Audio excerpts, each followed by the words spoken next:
बिस्मिल्लाहिर्रहमानिर्रहीम। अस्सलामुअलैकुम। Welcome to my channel. I hope कि आप सब बिल्कुल ठीक होंगे। आज हम आपको सिखाएंगे कि आप कैसे घर पे बहुत ही आसानी से मक्खन, देसी घी और बटर मिल्क बना सकते हैं। और बटर मिल्क भी बहुत ही गाढ़ा सा बनेगा जो आप अपनी बेकिंग में इजीली यूज़ कर सकते हैं।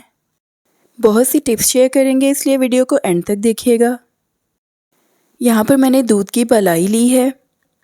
दूध को बॉईल करने के बाद उसके ऊपर जो मलाई आती है उसको डेली निकाल कर किसी बॉक्स में फ्रीज़ करते रहें और जब वो बॉक्स भर जाए तो यूज़ कर लें। ये मलाई सेमी फ्रोज़न है, जैसा कि आप देख सकते हैं। इसमें थोड़ी सी बर्फ़ अभी भी है। इसको रूम टेम्परेचर पर नहीं होना चाहिए, बल्कि इसी तरह थोड़ा सा सेमी फ्रोज़न होना चाहिए। इसको हम एक बीटर से बीट कर लेंगे।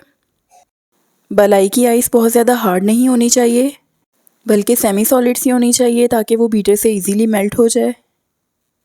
अब हम इस मलाई को बीट करते रहेंगे। बीट करने से ये डिफरेंट स्टेजेस से गुजरेगी। सबसे पहले ये थिक हो जाएगी व्हिप्ड क्रीम की तरह। बोल की साइड्स पे लगी हुई क्रीम को स्पैचुला से मिक्स कर लेंगे और इसको फिर से बीट करना स्टार्ट कर देंगे। बिल्कुल चिल्ड सेमी फ्रोज़न मलाई लेंगे तो बीट करने में थोड़ा सा ज़्यादा टाइम लगेगा, लेकिन उसका क्या फ़ायदा होगा ये मैं आपको बाद में बताऊंगी।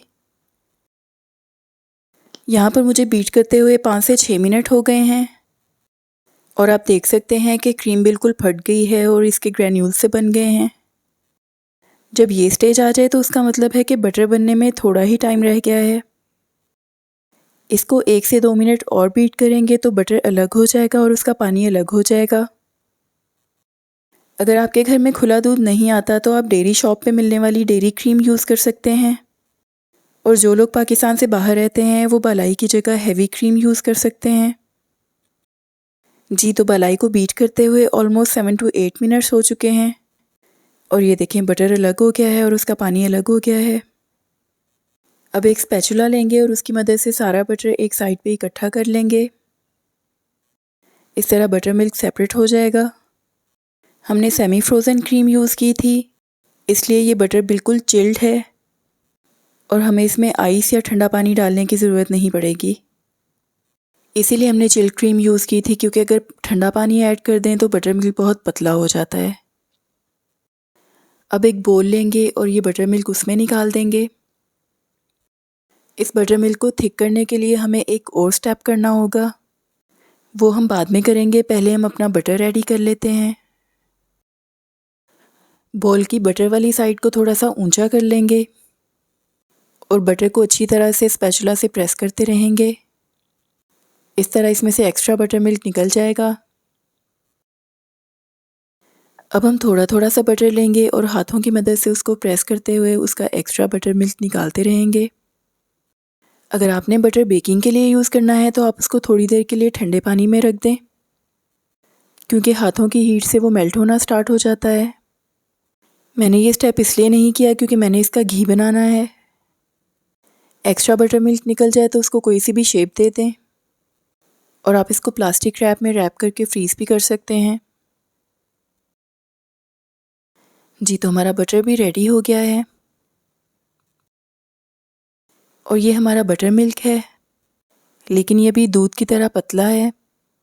इसको थिक करने के लिए हम एक और स्टेप करेंगे। जी, तो हम इसमें ऐड कर देंगे 1 चम्मच दही और इसको 4 से 5 घंटे के लिए रूम टेम्परेचर पे छोड़ देंगे कवर करके। दही नहीं डालें और रूम टेम्परेचर पे छोड़ दें तो भी ये थिक हो जाएगा, लेकिन उसमें टाइम ज़्यादा लगेगा। इसका रिज़ल्ट आपको बाद में दिखाएंगे। अब बटर से घी बनाने के लिए उसको एक पैन में मेल्ट कर लेंगे। जब बटर मेल्ट हो जाएगा तो उसको मीडियम फ्लेम पे कुक करेंगे और इतना कुक करेंगे कि उसका सारा पानी ड्राई हो जाए। साथ हम चम्मच से हिलाते रहेंगे ताकि ये बर्न ना हो जाए। अगर आप मेरे चैनल पर न्यू हैं और आपको ये रेसिपी अच्छी लग रही है तो प्लीज़ मेरे चैनल को सब्सक्राइब कर लें और बेल आइकॉन को भी प्रेस कर दें, ताकि आपको ऐसी नई नई रेसिपीज़ देखने को मिलती रहें।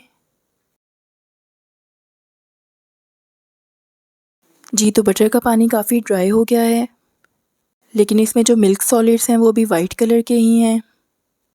हमें उनको गोल्डन कलर आने तक कुक करना है। अब मिल्क सॉलिड्स का कलर लाइट सा गोल्डन हो गया है। अब हम चूल्हा बंद कर देंगे। इससे ज़्यादा नहीं पकाएंगे क्योंकि घी बहुत गर्म है। इसको इतना ठंडा करेंगे कि ये नीम गर्म रह जाए। जब घी थोड़ा ठंडा हो जाएगा तो एक बोल में एक छलनी रख लेंगे। उसमें पेपर टॉवल या कोई मलमल का कपड़ा लगा देंगे और इसमें हम घी को छान लेंगे। आप देख सकते हैं कि मिल्क सॉलिड्स का कलर काफ़ी डार्क हो गया है। ये इसलिए है क्योंकि जब हमने चूल्हा बंद किया था तो घी काफ़ी गर्म था और उसका कुकिंग प्रोसेस चलता रहता है। हमारा घर का बना हुआ देसी घी बिल्कुल तैयार हो गया है। इसको किसी जार में निकाल लें और ये बिल्कुल ख़राब नहीं होता। इसको 3 से 6 महीने के लिए आप इजीली यूज़ कर सकते हैं। यहाँ पर हमारा बटर मिल्क भी रेडी हो गया है।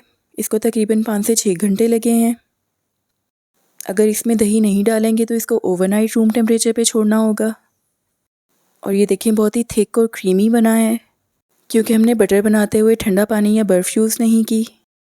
इस बटर मिल्क से केक्स और पैनकेक्स बहुत ही अच्छे बनते हैं। आप भी ज़रूर ट्राई कीजिएगा। वीडियो अच्छी लगी है तो थम्स अप दें। फिर मिलते हैं किसी नई रेसिपी के साथ। दुआओं में याद रखिएगा। अल्लाह हाफिज़।